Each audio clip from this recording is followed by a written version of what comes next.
Plague நோயாலையும் 2ஆம் உலகப் போராலையும் நாடு முழுவதும் பஞ்சம் பட்டினி தலைவிரிச்சாடுது. உணவு பற்றாக்குறையால நிறைய பேர் இறந்துடுறாங்க. இருக்கிற ஒரு சிலரும் சாப்பாட்டுக்காக அடிச்சுக்கிட்டு சாகுறாங்க. அதோட இல்லாம நிறைய பேர் குழுக்களா சேர்ந்து மனிதர்களையே அடிச்சு சாப்பிட ஆரம்பிச்சிடுறாங்க. இதுக்கு பயந்து உயிரோட இருக்க கொஞ்சம் மக்களும் தனித்தனியா அங்கங்க பதுங்கி வாழ்றாங்க. ஒருவேளை புதுசா ஒரு மனுஷனை சந்திச்சாலும் அவன் கூட கை குலுக்கிலாம் பேச மாட்டாங்க. உடனே அவனை கொன்னுடுவாங்க. ஏன்னா இந்த உலகத்துல விவசாய நிலத்துக்கு தான் மதிப்பு அதிகம். தங்களோட இருப்பிடம் வெளியில யாருக்காவது கசிஞ்சிட்டா அவங்க யாராவது வந்து தங்களோட இடத்தை அபகரிச்சிருவாங்களோன்னு ஒரு பயம். இப்படிப்பட்ட கதைக்களம் கொண்ட ஒரு படத்தை பத்தி தான் நாம இந்த வீடியோல பார்க்க போறோம். இது ஒரு post apocalyptic action survivor thriller movie. படத்துல ரொம்ப கம்மியான கதாபாத்திரங்கள் தான். பெரும்பாலும் கதை ஒரு குடும்பத்தை சுத்தியே தான் நடந்துட்டு இருக்கும். ரொம்ப பரபரப்பான காட்சிகளோட ஆரம்பிக்கிற படம் நடுவுல கொஞ்சம் மெதுவா போனாலும் மறுபடியும் இறுதி காட்சியில ஆரம்பிச்ச அதே பரபரப்போட முடியுது. இப்ப படத்தோட முழு கதையை பத்தி பார்க்கலாம் வாங்க. படத்தோட ஓபனிங் சீன்ல ஒரு சில முரட்டு ஆளுங்க கையில பயங்கரமான ஆயுதங்களோட காட்டுக்கு நடுவுல இருக்கிற புல்வெளியை தாண்டிட்டு நடந்து போயிட்டு இருக்காங்க. கொஞ்ச தூரத்துல பார்த்தா மக்காச்சோளம் விதைச்சிருக்கு.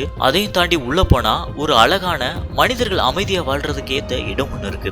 இத பார்த்ததான் அந்த ஆட்கள் எல்லாரும் அப்படியே ஷாக் ஆகி நிக்கிறாங்க. அதுல இருக்க ஒருத்த மட்டும் கையை அசைச்சு, இங்க இருக்கவங்களுக்கு முதல்ல என்னோட வணக்கத்தை சொல்லிக்கிறேன். நாங்க எல்லாரும் இந்த பக்கம் மேற்கு திசையை நோக்கி போயிட்டு இருந்தோம். இப்படிப்பட்ட அழகான தோட்டத்தையும் சோளக்கரதையும் பார்த்து பல வருஷம் ஆயிருச்சு. எங்களுக்கு நடந்து நடந்து ரொம்ப கால் வலிக்குது. நீங்க அனுமதி கொடுத்தா கொஞ்ச நேரம் தங்கி இருந்துட்டு கிளம்பிடுவோம்னு சொல்லிட்டு இருக்கான். அவன் இப்படி பேசிட்டு இருக்கும் போதே இன்னொரு பக்கம் அவனோட ஆளுங்க கொஞ்சம் பேரு கையில துப்பாக்கிகளோட அங்க இருந்த பண்ணை வீடுகளுக்குள்ள நுழைஞ்சு ஒவ்வொரு பகுதியா சோதனை பண்ணிட்டு இருக்கானுங்க. அதுல ஒருத்தனை யாரோ ஒருத்தவங்க திடீர்னு கத்தியால கீறி சைலண்டா கொண்டுடுறாங்க. இந்த சத்தம் கேட்டு வெளியில சுத்திட்டு இருந்த இன்னொருத்தனும் அந்த அறைக்குள்ள நுழைகிறான். அதே சமயம் வெளியில அழகான ஒரு விசில் சத்தம் கேக்குது. ஆனா அது எங்க இருந்து வருதுன்னு யாருக்கும் தெரியல. இதை கேட்டு அங்க வந்த எல்லாரும் அவங்களுக்குள்ள ஒருத்தனை பார்த்து சிரிச்சுக்கிறாங்க. அடுத்த கொஞ்ச நேரத்திலேயே தோட்டத்துக்குள்ள நுழைஞ்ச எல்லாரு மேலையும் கத்தியும் தோட்டாவுமா அடுத்தடுத்து பாய ஆரம்பிக்குது. இந்த சத்தம் கேட்டு அவனுங்க உஷார் ஆகுறதுக்குள்ளேயே துப்பாக்கி தோட்டா ஒவ்வொருத்த மேலையும் பாஞ்சு கொன்னுடுது. இதுல இருந்து தப்பிச்சு ஓடுற ஒவ்வொருத்தனையும் ஹீரோயின் விரட்டி கொள்றா. இன்னொரு பக்கம் அவளோட மூத்த பையன் அந்த கூட்டத்தை சேர்ந்த ஒரு ஆளை விரட்டி பிடிச்சு கத்தியால குத்திடுறான். வழிதாங்க முடியாம அழுகிற அந்த குரல் ஒரு பெண்ணோட குரல்னு தெரிஞ்சதும் உடனே வேகமா முகமடியை கழட்டி பாக்குறான். இப்ப அவனோட முகமே மாறிடுது. ரொம்ப தயங்கி பரிதாபத்தோட அந்த பொண்ணோட முகத்தை பார்த்துட்டு இருக்கான். அதுக்குள்ள அவன் குடும்பத்தை சேர்ந்த எல்லாரும் அங்க வந்து சேர்ந்துடுறாங்க. அவங்க பேசுறத வச்சே ஒவ்வொருத்தரையும் பத்தி நமக்கு தெரிய வச்சிடுறாங்க. இதுல வயசு கோளாறுனால ஹீரோயினோட பையன் எமானுவேலுக்கு பொண்ணுங்க மேல இருக்க ஆசையை பத்தி நமக்கு சொல்லிடுறாங்க. அவனை எல்லாரும் கிண்டல் பண்ணி சிரிச்சிட்டு இருக்காங்க. அப்போ அங்க வர ஹெய்லே எல்லாரையும் அங்க இருந்து கிளம்ப சொல்றான். அதோட இல்லாம அந்த பொண்ணை கொன்னுடுன்னு எமானுவேலுக்கு உத்தரவு போட்டுட்டு அங்க இருந்து கிளம்பிடுறான். அவனும் தயங்கிட்டே அவளை துப்பாக்கியில சுட்டு கொன்னுடுறான். அன்னைக்கு நைட் எல்லாரும் சாப்பிட்டுக்கிட்டு இருக்காங்க. அவங்க பேசுற வசனங்களை வச்சே ஹெய்லே எவ்வளவு ஒரு கட்டுப்பாடோட தன்னோட குழந்தைகளை வளர்க்குறான்னு நமக்கு சொல்லிடுறாங்க. அதோட இல்லாம இந்த வார இறுதியில இமானுவேல் பயிற்சிக்காக வெளியில போய் காடுகளை சுத்தி பார்க்கலாம்னு சொல்றான். அதுக்கு இன்னொரு பொண்ணு ராயினி நான் இந்த மாதிரி எப்ப போறேன்னு கேக்குறா. அதுக்கு ஹெய்லே நீயும் அவன மாதிரி நல்லா தெளிவா சண்டை போட கத்துக்கிட்டதும் உன்னையும் அனுப்புறேன்னு சொல்றா. அதோட இல்லாம வெளியில போகும்போது ரொம்ப கவனம். யாராவது ஒரு புது ஆளை பார்த்தா அவங்களோட பேச முயற்சி பண்ணாத. முடிஞ்ச வர பதுங்கி இருக்க பாரு. உன்னோட கால்ல இருக்க செருப்பை பார்த்தா கூட அதுக்காக உன்னை கொலை பண்ண பாப்பாங்கன்னு மகனுக்கு அறிவுரை சொல்றா. அடுத்த நாள் காலையில எல்லாரும் தோட்டத்துல அவங்க வேலையை பார்த்துட்டு இருக்காங்க. ஹெய்லே மட்டும் ஒரு அறையில உட்காந்து ரேடியோல யாரோ பேசுறத கேட்டுட்டு இருக்கா. அவங்க எல்லாரும் இவங்கள மாதிரியே தனித்தனியா பதுங்கி வாழ்ந்துட்டு இருக்கவங்க. ஆனா ஒருத்தருக்கு ஒருத்தர் யாரு என்ன எங்க தங்கி இருக்காங்கன்னு தெரியாது. இவங்க எல்லாரும் ரேடியோல மட்டுமே பேசிப்பாங்க. அதுல ஒருத்தவங்க உணவு எல்லாம் காலி ஆகிருச்சு, அடுத்த வாரம் எப்படி தாக்கு பிடிக்க போறோம்னே தெரியலைன்னு புலம்பிட்டு இருக்கா. அப்போ ஒருத்தி ஹெய்லே பேரை சொல்லி கூப்பிடுறா. அதுவரை பேசாம இருந்த ஹெய்லே அவகிட்ட மட்டும் பேச ஆரம்பிக்கிறா. சமீபத்துல 3 விவசாய இடங்களை கொள்ளக்காரங்க அழிச்சிட்டாங்க. நீ இப்படியே இருந்தா ஒண்ணு நடக்க போறது இல்ல. இந்த விவசாயிகளுக்கு பயிற்சி தேவை. நீ நினைச்ச அவங்கள காப்பாத்தலாம்னு சொல்றா. ஆனா ஹெய்லே அதுக்கெல்லாம் வாய்ப்பே இல்ல. என்னோட முகத்தையோ இருப்பிடத்தையோ நான் யாருக்கும் காட்ட விரும்பலைன்னு சொல்லிடுறா. அடுத்த நாள் இமானுவேல் அவங்க அம்மா சொன்ன இடத்துக்கு கிளம்பி போறான். அங்க அகஸ்டான்னு ஒரு பாக்ஸ் இருக்கு. அதுக்குள்ள சாப்பாடை வச்சுட்டு காலியா இருக்க 2 பாட்டில எடுத்துட்டு அங்க இருந்து கிளம்புறான். அந்த அகஸ்டா தான் ஹைல கூட எப்பவும் போன்ல பேசுறவ. இப்ப இந்த பக்கம் மறுபடியும் ஹைலைட்ட அகஸ்டா பேசிட்டு இருக்கா. அப்ப அவங்கள மாதிரி பதுங்கி இருந்த ஒரு விவசாய குடும்பத்தை பத்தி பேசிக்கிறாங்க.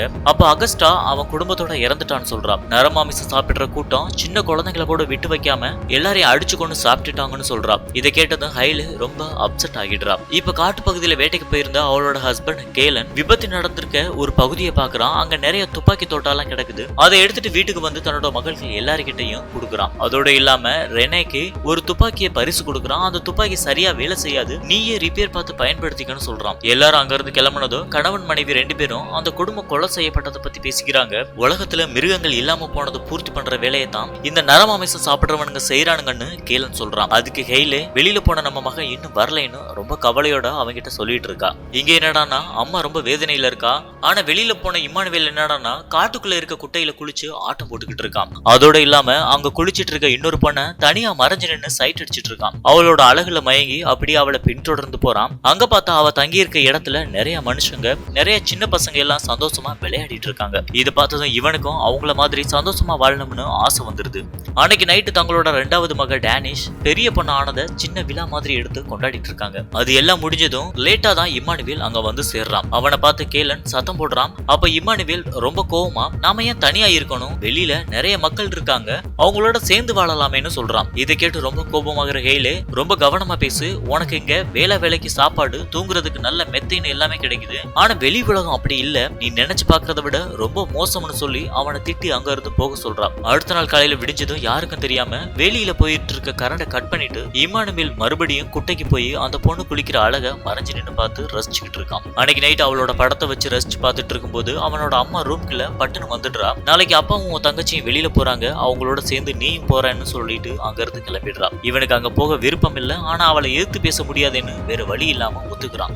அடுத்த நாள் எல்லாரும் வெளியில ஒரு இடத்துக்கு போயிருக்காங்க. அங்க டேனிஸ் தனியா நடந்து போயிட்டு இருக்கும்போது தலையில ஒரு சில டெட் பாடிஸ் இருக்கிறத பார்த்து பயந்து போயிடுறா. அப்ப அங்க வர 2 பேரு போலீஸ்னு சொல்லிட்டு இருக்காங்க. நாங்க 2 பேரும் பக்கத்துல இருக்க விவசாய நிலத்துல தான் தங்கி இருக்கோம், ரோந்துல இருக்கும்போது தான் இதை பார்த்தோம்னு சொல்றாங்க. அதை கேட்கிற ஹேலன் பிளமிங் இடத்துல இருந்து வரீங்களான்னு கேக்குறான். அதுக்கு அவங்களும் ஆமான்னு சொல்லிட்டு பக்கத்துல நெருங்குறாங்க. உடனே ஹேலன் அவங்க எல்லாரும் நரமாமிசம் சாப்பிடுறவங்கன்னு தெரிஞ்சு துப்பாக்கியால சுட்டுடுறான். ஏன்னா சமீபத்துல தான் ஒரு சிலர் பிளமிங்கோட இடத்துல புகுந்து அவங்க எல்லாரையும் கொண்டு சாப்பிட்டுருக்காங்கன்னு அகஸ்டா ஹேலேக்கு தகவல் கொடுத்திருப்பா. சரி எல்லாரும் செத்துட்டாங்க, இங்க இருந்து வேகமா கிளம்பலாம்னு ஹேலன் சொல்றான். அதுக்கு இம்மானுவேல் இப்படியே கிளம்ப வேணாம், அவனுங்களோட ட்ரெஸ் எல்லாத்தையும் செக் பண்ணி ஏதாவது தடயம் இருக்கான்னு பாப்போம்னு சொல்றான். சரின்னு ஹேலனும் சம்மதம் சொல்றான். அப்படி தேடிட்டு இருக்கும் போதே செத்த மாதிரி கிடந்த ஒரு கிழவி டேனிஸ் துப்பாக்கியால சுட்டுட்டு அங்க இருந்து ஓட்டம் பிடிக்கிறான். இப்ப அவளை தூக்கிட்டு வீட்டுக்கு வந்து சேர்ந்துடுறாங்க. அன்னைக்கு நைட் எல்லாரும் சோகமா உட்கார்ந்து இருக்காங்க. ஹேலே வழக்கம் போல ரேடியோவை செக் பண்ணிட்டு இருக்கா. ஆனா அகஸ்டா கிட்ட இருந்து எந்த பதிலும் வராம இருக்கவும் டென்ஷன் ஆகிடுறா. இன்னொரு பக்கம் இம்மானுவேல் தோட்டத்துல படுத்து கிடக்குறான். அப்ப திடீர்னு ஏதோ நடக்கிற சத்தம் கேட்கவும் வேகமா துப்பாக்கியை எடுத்துட்டு வேலி பக்கமா போறான். அங்க போனா அவன் ஆத்துல குளிக்கும் போது பார்த்து ரசிச்ச பொண்ணு கைகள் எல்லாம் ரத்தக்கரையோட அங்க வந்து நின்னுட்டு இருக்கா.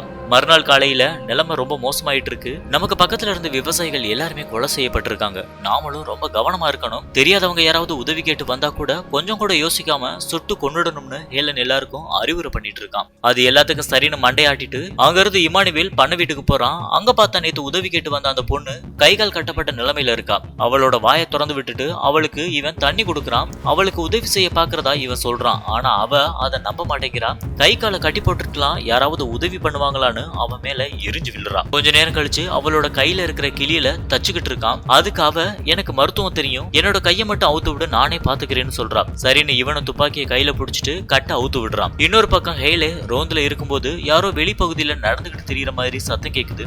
அவளும் துப்பாக்கியில சுட்டுட்டு ரேடியோல எல்லாரையும் கான்டாக்ட் பண்ண ட்ரை பண்றா. ஆனா யாருமே பதில் சொல்லல. அப்ப இம்மானுவேல் அவன் இருக்க வேண்டிய இடத்துல இல்ல அப்படிங்கறத தெரிஞ்சுக்கிட்டு அவளுக்கு ரொம்ப கோபம் வந்துருது. அன்னைக்கு நைட் எல்லாரும் குடும்பத்தோட சாப்பிட்டுட்டு இருக்கும்போது இருக்க வேண்டிய இடத்தை விட்டுட்டு எங்க போனான்னு கேட்டு இம்மானுவேல ஹேலே திட்டிட்டு இருக்கா. அவனை மட்டும் இல்லாம இது எல்லாருக்கும் ஒரு வார்னிங்னு சொல்றான். அன்னைக்கு நைட் வழக்கம் போல பண்ண வீட்டுக்கு போற இம்மானுவேல் அந்த பொண்ணு யாருன்னு கேக்குறான். அப்போ அழ ஆரம்பிக்கிற அந்த பொண்ணு அகஸ்டாவோட பேத்தி தானா, அங்க இருக்க எல்லாரையும் அவங்க கொண்டுட்டாங்க, மிச்சம் இருக்கவங்களையாவது காப்பாத்தணும்னு அவங்கிட்ட உதவி கேட்டு அழுகுறான். இதை கேட்டு ஷாக் ஆகுற இம்மானுவேல் என்னோட அம்மா தூக்கத்துல இருந்து எந்திரிச்சதும் அவங்க கிட்ட இத பத்தி சொல்றேன்னு சொல்றான். அதே சமயத்துல இன்னொரு பக்கம் ரேடியோல பேசிட்டு இருந்த எல்லாருமே இறந்துட்டாங்களேன்னு ஹேலே ரொம்ப வருத்தத்துல சோகமா உட்கார்ந்துருக்கான். இந்த பக்கம் இம்மானுவேலும் அந்த பொண்ணும் நல்லா க்ளோஸ் ஆகிட்டாங்க. அவங்க நிறைய பேசிட்டு இருக்கும் போதே நான் குளிக்கிறத நீ டெய்லி வேடிக்கை பாப்பா இல்லைன்னு அவங்க கிட்ட கேக்குறா. அவ இப்படி சொன்னதும் இவனுக்கு ரொம்ப படபடன்னு ஆயிருது. உடனே இவ உனக்கு நான் தான் நன்றி சொல்லணும், நான் தான் அன்னைக்கு உன்னை ஃபாலோ பண்ண ஆரம்பிச்சேன், உன்னை ஃபாலோ பண்ணி வரும்போதுதான் அந்த ஏரி இருக்கிறதையும் கவனிச்சு டெய்லி குளிக்க ஆரம்பிச்சேன்னு சொல்றா. அப்ப அவன் கையில வச்சிருந்த வாக்மேனை வாங்கி இவளோட காதுல மாட்டி பாட்டு கேட்டுட்டே டான்ஸ் ஆடிட்டு இருக்கா. இவனை அதை பார்த்து மயங்கி போய் இருக்கிறான்.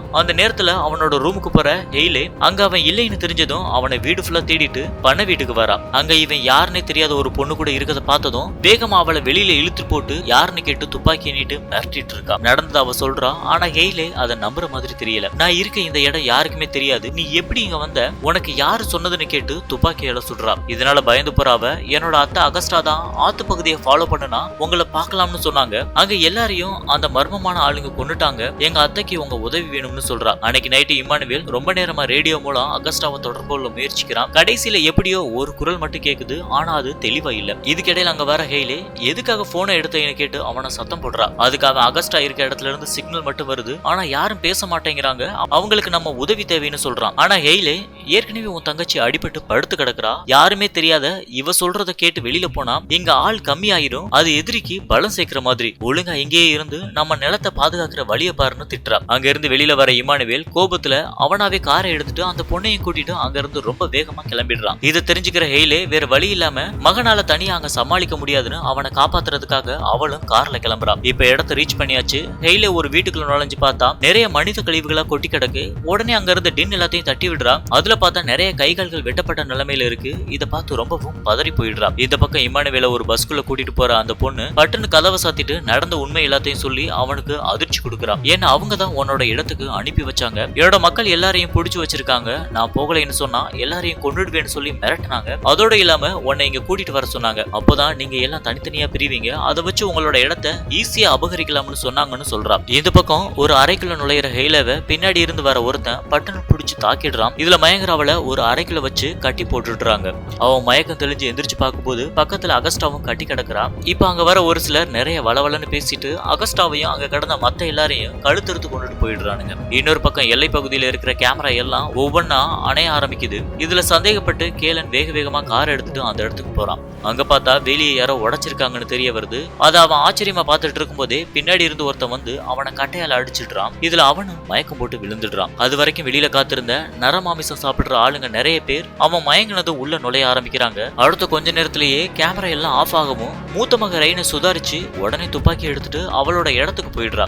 இந்த பக்கம் மயங்கி விழுந்த ஹேலனோட கையில ஆணி அடிச்சு அவனை கடிச்சு சாப்பிட ஆரம்பிக்கிறானுங்க. மயக்கத்துல இருந்து முழிக்கிற ஹேலன் அவனுங்க ரெண்டு பேரையும் கொண்டுட்டு அங்க இருந்து தப்பிச்சு மகள்களை காப்பாத்துறதுக்காக ஓடுறான். அங்க ரைனே துப்பாக்கியை வச்சு எல்லாரையும் சரமாரியா சுட்டு தள்ளிட்டு இருக்கான். ஆனா அவங்களோட எண்ணிக்கை அதிகமா இருக்கதால அவளால சமாளிக்க முடியல. அப்ப அவளோட ரேடியோல பேசுற ஹேலன் சொல்றதை நிறுத்திட்டு உடனே தங்கச்சியோட பேஸ்மெண்ட்ல போய் மறைஞ்சுக்கன்னு சொல்றான். அதே மாதிரி அவளும் தங்கச்சி கூட உள்ள போய் மறைஞ்சுக்கிறான். இந்த பக்கம் ஹெய்லேவை கொல்றதுக்காக ஒருத்தன் ஆயத்தமாயிட்டு இருக்கான். ஆனா அதுக்குள்ள உஷாராகிற ஹெய்லே அவனையும் அந்த கூட்டத்தோட தலைவனையும் கொண்டுட்டு அங்க இருந்து எஸ்கேப் ஆகிடுறா. அப்ப கரெக்டா இமானுவேலும் அங்க வந்து சேர்ந்துடுறான். இப்ப ரெண்டு பேரும் சேர்ந்து மிச்சம் இருக்க சின்ன பசங்க எல்லாரையும் காப்பாத்திட்டு தங்களோட இடத்துக்கு வேகமா கிளம்புறாங்க. இந்த பக்கம் வில்லன்கள் நிறைய பேர் வீட்டோட மேல்தளத்துல அங்க இங்கேயுமா சுத்திக்கிட்டு இருக்கானுங்க. வீட்டோட மொத்த கதவையும் மூட சொல்ற ஹேலன் லைட்டையும் ஆஃப் பண்ண சொல்லிட்டு மேல்தளத்துக்கு போய் எல்லாரையும் சரமாரியா குத்தி கொண்டுடுறான். கொஞ்ச நேரம் கழிச்சு மறுபடியும் கீழ்தளத்துக்கு வர அவனோட உடம்புல ரொம்ப பலமா அடிபட்டு இருக்கத மக கவனிச்சு பதறி போயிடுறான். அதே நேரத்துக்கு இமானுவேல் அம்மா கூட அந்த இடத்த வந்து சேர்ந்துடுறான். இதுக்கப்புறம் அங்க தாறுமாறா சண்டை நடக்குது. சின்ன பசங்க எல்லாரையும் கூட்டிட்டு இமானுவேல் இன்னொரு இடத்துக்கு போயிடுறான். வில்லன் கிட்ட மாட்டிக்கிற ஹேலேக்கு உடம்புல ரொம்ப அடிபட்டுருது. அவளை கொலை பண்ண பார்க்கும்போது கரெக்டா அங்க வர இமானுவேல் அவனை கொண்டுட்டு அம்மாவை காப்பாத்திடுறான். இந்த பக்கம் சண்டையில இருந்து தப்பிச்ச ரெண்டு பேர் மட்டும் வீட்டை மொத்தமா தீ வச்சு கொடுத்து ரெடி ஆகிட்டு இருக்கானுங்க. அப்ப திடீர்னு கதவு திறக்கவும் ரெண்டு பேரும் சின்ன பொண்ணுங்க தானேன்னு சாதாரணமா பயம் இல்லாம உள்ள வந்து எல்லாரையும் மிரட்டிட்டு இருக்கானுங்க. அப்ப உள்ள போற ஒரு லேடி அங்க இருக்க விதைகளை எல்லாத்தையும் பார்த்துட்டு திருட முயற்சி பண்றான். அவ்வளவு நேரம் மறைஞ்சிருந்த ஹேலன் உடனே துப்பாக்கியால் அவளை சுட்டு கொன்னுடுறான். இதை பார்த்து உஷாராகிற இன்னொருத்தன் சின்ன பொண்ணோட கழுத்துல கத்திய வைக்கிறான். அப்போ உடம்பு சரியில்லாம படுத்திருந்த டேனிஸ் ஒரு கத்திய வச்சு அவனை குத்திடுறான். அவன் வழி தாங்க முடியாம அந்த சின்ன பொண்ணை விட்டுட்டு துடிச்சிட்டு இருக்கான். இதான் சரியான நேரம்னு ரைனை துப்பாக்கி எடுத்து ஒரு நல்ல கெட்ட வார்த்தை சொல்லிட்டு சுடுறான். ஆனா அந்த துப்பாக்கி சுட மாட்டேங்குது. உடனே உஷாராகிட்டு அவன் வேகமா நெருங்கி வரான். அதுக்குள்ள தோட்டா வெளியில வந்து அவன் கதையை அங்கேயே முடிச்சிருது. இப்ப எல்லாரும் ஒன்னா சேர்ந்துடுறாங்க. மறுநாள் காலையில எல்லாரும் ஒரே குடும்பமா சந்தோஷமா இருக்காங்க. ஹேலே மட்டும் ரொம்ப காயத்தோட மெதுவா பொறுமையா நடந்து வந்துட்டு இருக்கான். இதோட இந்த படம் முடியுது.